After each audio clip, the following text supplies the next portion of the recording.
a historic agreement that will put an end to the years-long conflict. Armenia and Azerbaijan, with the mediation of the United States, have signed a peace treaty. The ceremony, attended by Donald Trump, took place at the White House. In addition to peace initiatives, Ilham Aliyev and Nikol Pashinyan agreed to create a transit corridor, which will be called the Trump March for the sake of international peace and prosperity. Notably, Moscow was excluded from the negotiation process, even though it has always positioned itself as the sole arbiter between Baku and Yerevan. How the Kremlin is losing influence in the region, and how the Azerbaijani and Armenian sides managed to reach an agreement. Find out next. Just a few years ago, scenes like this, meetings between the Azerbaijani and Armenian leaders, would have seemed impossible. Behind them are years of bloody wars, the existence of a separatist region, and ethnic conflicts. At the White House, Ilham Aliyev and Nikol Pashinyan are putting an end to the painful history between the two countries. We will turn the page on confrontation, conflict, and bloodshed, and ensure a bright and secure future for our children. That's why I am very happy. They're signing a declaration, which will still need to be ratified. But in the document, Yerevan and Baku commit to permanently end all hostilities, restore trade relations, and respect each other's territorial integrity. The Armenian side will have to amend the constitution, which was adopted before the collapse of the Soviet Union, to remove any territorial claims against Azerbaijan. The country's Prime Minister, Nikol Pashinyan, does not rule out holding a referendum for this purpose, but says it will only be possible after next year's parliamentary elections. I want to thank President Trump and his team for mediating, which led to this breakthrough result between Armenia and Azerbaijan. We reached a major agreement today. For the President of the United States, who often calls himself a peacemaker, this is a moment of triumph. Against the backdrop of difficult negotiations between Russia and Ukraine, the agreement between Baku and Yerevan seems like a real breakthrough. Aliyev and Pashinyan are showering Trump with compliments and suggesting he be nominated for the Nobel Peace Prize. 35 years is a long time. They were at war, and now they've become friends. And they'll remain friends for a long time to come.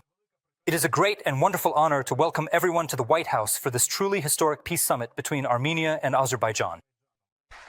The peace declaration isn't the only thing Baku and Yerevan are agreeing on at the White House. The parties are signing an agreement to establish the Zengezur Transit Corridor, which is being named after the head of the United States. The Trump route, for the sake of international peace and prosperity. The section in question is 32 kilometers long. It connects Azerbaijan with the Nakhchivan Autonomous Republic, passing through the Armenian Sayunic region along the border with Iran. In the future, they plan to use this route for a railway line, highways, gas pipelines, and also fiber optic lines. And this will allow for the movement of goods and, eventually, people. For a long time, because of the conflict between the two countries, we couldn't come to any agreement on it. A compromise was the idea to transfer control over the transit to private American companies. In addition, in exchange for peace, Washington lifted its restrictions on defense cooperation with Azerbaijan. The Kremlin was left out of the entire negotiation process. Moscow has always positioned itself as an influential player in the South Caucasus and the sole mediator between Baku and Yerevan. They even plan to station their border guards, FSB agents, in the so-called Zengezur corridor to allow Russian cargo to pass along that route. Now, that opportunity is lost for them. In fact, the Kremlin began losing its foothold in the region because of the war in Ukraine. The Russian army got so bogged down in these hostilities that Baku, seizing the opportunity in 2023, successfully carried out a special operation to return the separatist Nagorno-Karabakh under its control. Turkey, Baku's closest ally, has already welcomed the current peace agreement between Azerbaijan and Armenia. Its development has also been positively received by the European Union. And only Moscow remains silent so far. Oksana Kachenko, Victoria Pismena. The Azerbaijan-Russia conflict is gaining new momentum. A court in Baku has kept 8 Russians in custody, accusing them of drug trafficking from Iran and cyber fraud. At the same time, Azerbaijan is clearly demonstrating its attitude toward Russians, as the detainees appeared at the hearing with visible signs of having been beaten. And no one is hiding this from the TV cameras. Raids against Russians in Azerbaijan began after the high-profile detentions of Azerbaijanis in Russia, in Ekaterinburg.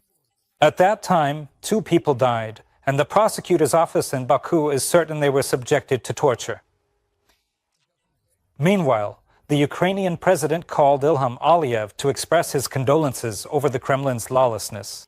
All the details, the disputes between the 2 countries, and what benefit this might bring to Kiev. Watch more in the report by TSN correspondents. With bruises under their eyes and badly beaten faces, Russian citizens appear before the Azerbaijani court. Baku accuses them of smuggling drugs from Iran and cyber fraud. 8 people have been ordered to be detained for 4 months. Among them are employees of the Russian propaganda agency Sputnik, who were suspected of having ties to the FSB. After the raid on the Kremlin media office, the number of their staff was reduced from 40 to just 1. Such mask shows in Azerbaijan have become a de facto response to raids by Russian law enforcement on people from Azerbaijan in Ekaterinburg. There, about 50 people were detained, allegedly in connection with murders that took place in 2001, 2010, and 2011. The arrests were carried out with particular brutality by FSB officers. 2 brothers, Sayadin and Hisin Safarov, died in the police station and in the service vehicle. Their bodies have already been transferred to Baku. The local forensic examination found signs of beatings and torture. The prosecutor's office has opened a criminal case on the fact of the intentional murder of 2 citizens by Russian law enforcement officers. After the skull was opened during the autopsy, hemorrhages were found in the hard and soft tissues of the brain. The blunt trauma to the chest was accompanied by multiple displaced rib fractures on both sides along several anatomical lines. There were about 7 or 8 displaced rib fractures on each side. Relations have deteriorated to such an extent that Azerbaijan has already cancelled all Russian cultural events, both at the state and private levels. There are reports in the press that Russian schools are being switched to the state language. Allegedly, parents have already been informed about this. The visit of the Azerbaijani delegation to Moscow was also cancelled. The Kremlin, for its part, is in no hurry to resolve the conflict. They do not admit their guilt in the deaths of Azerbaijanis. They say Baku is exaggerating the problem. Meanwhile, arrests continue in Russia. In Ekaterinburg, security forces are harshly detaining the head of the Azerbaijani diaspora, Shahin Shaklinsky. The Russian BBC service reports that his car was stopped on the street, the windows were smashed, he was pulled out of the vehicle and handcuffed. After interrogation, he was eventually released. The Azerbaijani ambassador is being summoned to the Russian Foreign Ministry in Moscow over the detained employees of the Sputnik agency. The president of Ukraine has already called Azerbaijani leader Ilham Aliyev to express support and condolences. According to Volodymyr Zelensky, this is not the first time the Kremlin has humiliated its neighbors. I expressed our full support and solidarity to Azerbaijan. Right now, Russia is fueling a new campaign of hostility against its neighbors. And after the brutal murder of 2 members of the Azerbaijani community in Russia, it is now also threatening the Azerbaijani state. It is important that all partners perceive this in the same way, to see it as a threat not just to one, but to everyone. To everyone who is neighboring Russia. By killing some and humiliating others, Russia is trying to intimidate and subjugate everyone. And the current crisis between Baku and Moscow is already the second in the past 2 years. In December 2024, Russian air defense shot down a passenger plane belonging to Azerbaijan Airlines. The aircraft was flying from Baku to Grozny. After being hit, the pilots managed to direct it toward the Kazakh city of Aktau, where it crashed. More than half of the passengers died at that time. At first, the Kremlin concealed information about the downing of the plane, just as they had done with flight MH17. Later, they eventually admitted to the fact. Putin called Aliyev to express his condolences, but obviously, the Azerbaijani leader never received a proper apology or saw those responsible held to account. Azerbaijani media suggested that this was precisely why Aliyev did not go to Moscow for the May 9th parade, even though the head of the Russian Orthodox Church, Patriarch Kirill, personally went to invite his entire family at Putin's request.